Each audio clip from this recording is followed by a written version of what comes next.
ইরানে ২ সপ্তাহ ধরে চলমান বিক্ষোভের সীমারেখা টেনে দিয়ে রেড লাইন ঘোষণা করেছে দেশটির বিপ্লবী গার্ড বাহিনী আইআরজিসি।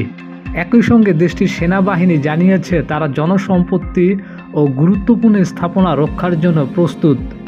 শনিবার ইরানের রাষ্ট্রীয় টেলিভিশনে প্রচারিত এক বিবৃতিতে আইআরজিসি জানায়, ইসলামী বিপ্লবের মাধ্যমে অর্জিত সাফল্য রক্ষা করা এবং জননিরাপত্তা দেওয়া তাদের রেড লাইন।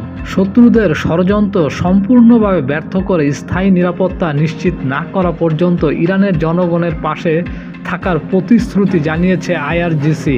চলমান পরিস্থিতিকে অগ্রহণযোগ্য বলে উল্লেখ করেছে তারা। বার্তা সংস্থা রয়টার্সের প্রতিবেদনে বলা হয়, গত ২ রাতে সন্ত্রাসী গোষ্ঠী সামরিক ও আইনশৃঙ্খলা বাহিনীর ঘাঁটিতে হামলা চালিয়েছে বলে দাবি করেছে আইআরজিসি। এদিকে দেশটির সর্বোচ্চ নেতা আয়াতুল্লাহ আলী খামেনির অধীনে থাকা ইরানের নিয়মিত সেনাবাহিনী ঘোষণা দিয়েছে তারা জাতীয় স্বার্থ ও গুরুত্বপূর্ণ অবকাঠামো এবং জনসম্পত্তি রক্ষায় সক্রিয় ভূমিকা পালন করবে।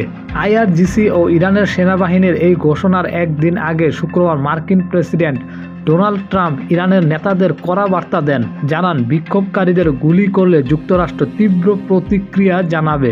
মার্কিন পররাষ্ট্রমন্ত্রী মার্কো রুবিও বলেন, ইরানের সাহসী জনগণের পাশে আছে যুক্তরাষ্ট্র। যুক্তরাষ্ট্রের এ ঘোষণার পর শুক্রবার রাতভর বিক্ষোভ অব্যাহত ছিল ইরানের বিভিন্ন শহরে। ক্রমবর্ধমান মুদ্রাস্ফীতির প্রতিবাদে ২ সপ্তাহ আগে ইরানে শুরু হওয়া বিক্ষোভ ইতোমধ্যে রাজনৈতিক রূপ নিয়েছে, আরও তীব্র হয়ে ছড়িয়ে পড়েছে বিভিন্ন শহরে। বিক্ষোভকারীরা এখন ধর্মীয় শাসনের অবসান দাবি করছে।